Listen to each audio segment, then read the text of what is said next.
And in that giving over of the word, then the resources are given. And denial can be dealt with. And then anger, anger, this violated sense of justice, becomes appropriately directed.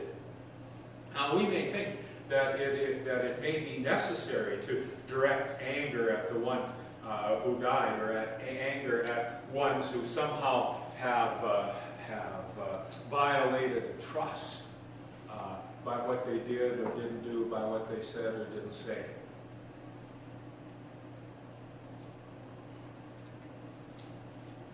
The most important of angers is the one directed at God, the one necessarily behind the loss, necessarily behind the death. And so, Ewan, writing in Justification by Faith, when he begins then his first lecture out of the four lectures on justification by faith, what does he start with? But he says, justification by faith is, first of all, the justification of God. So that you see now that God is justified in his dealings with you. And so the anger at the injustice of it all is maybe not healed, but is transformed. Because the anger that was directed at the cause of the loss, that is God, has now been justified. God is justified. God is right. There is no injustice in God's dealing with you. And the grieving comes to see that.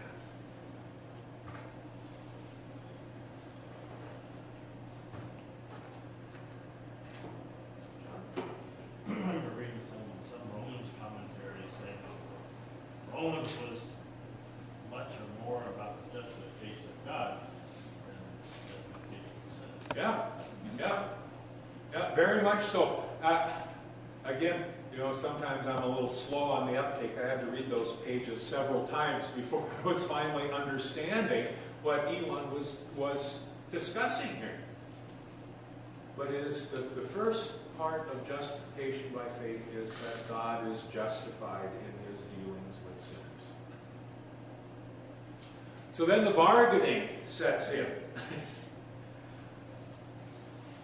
And what is the bargaining?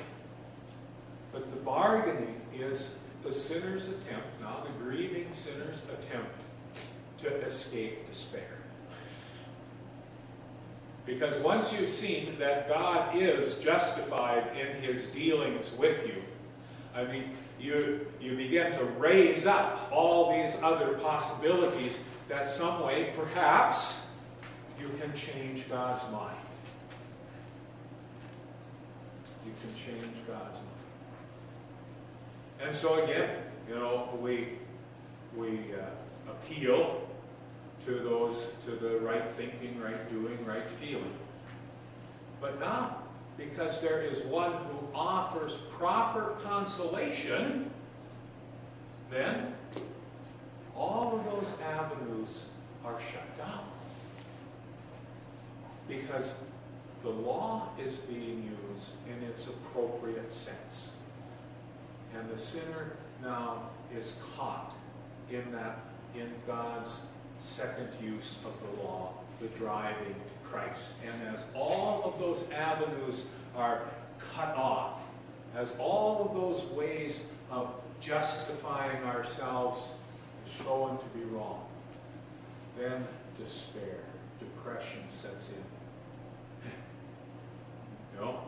And so what would Luther say about himself? But that he was a bag full of maggot meat.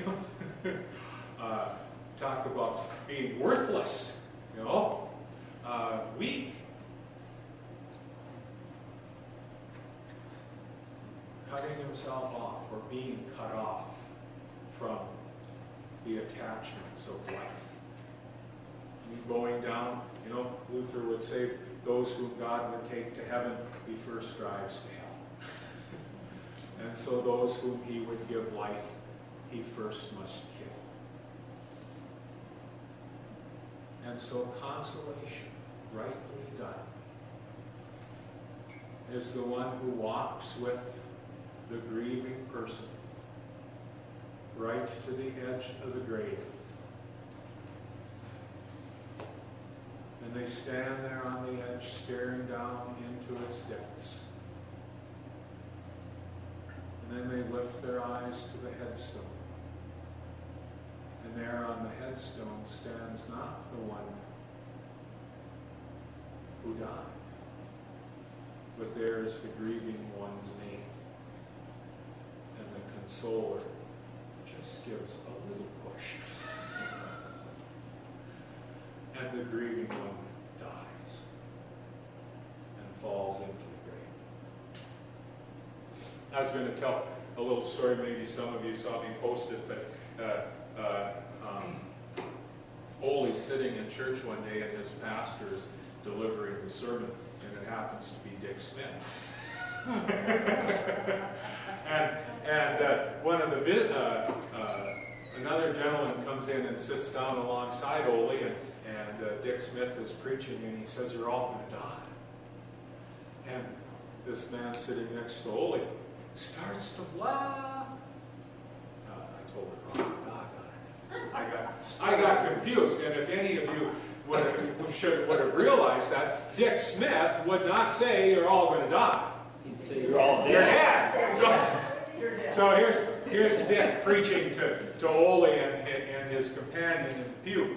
And Dick Smith says, "Everyone in this congregation is going to die." And the gentleman alongside Ole starts to chuckle. And Ole turns to him and says, "What's so funny?" And the gentleman says, "I'm not a member of this congregation."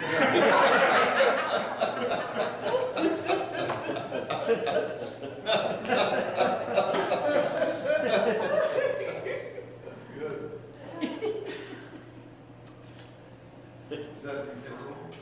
Yeah, well, and so consolation wrongly done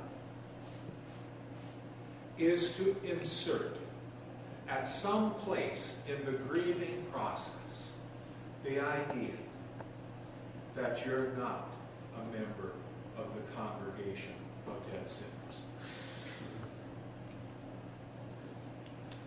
And so to give you a false immortality project so that you can pursue it on your own. And the power then is a coercive power. Because the unholy Trinity then constitutes itself even under the guise of holiness. So